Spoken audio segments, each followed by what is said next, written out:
Hello guys, তো আমি চলে আসলাম সকাল সকাল মাঠে। মাঠে একটা ছোট্ট পাড়া পুকুর কাটানো আছে।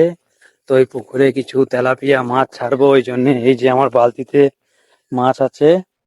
মাঠের রাস্তা তো একটু অনেকটাই দূর আমাদের জমি, সেই জন্য যেতে অনেকটা দেরি লাগছে। আর এই যে এখানে একজন চাষি ধানের জমিতে তেল দিচ্ছে, আপনারা দেখলেন।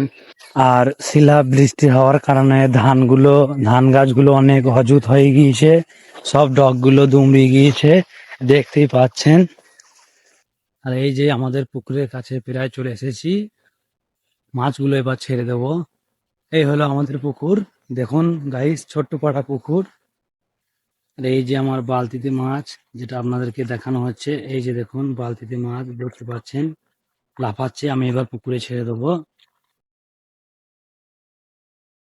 আর এই যে বাচ্চা মাছটা কোনো মতে যেতে যাচ্ছে না, ছেড়ে দিলাম, এখানেই দাঁড়িয়ে আছে। যা তোরা যা, খেলা করে গা। আর এই যে আমাদের জমি কালো জিরা লাগানো হয়েছে, আর এই যে পেঁয়াজ লাগিয়েছিলাম, বৃষ্টি হয়েছিল তো পেঁয়াজের অবস্থা খুব খারাপ, দামও নেই, সেই জন্য আর পেঁয়াজ তুলিনি। পেঁয়াজের বীজগুলো সব নষ্ট হয়ে গিয়েছে।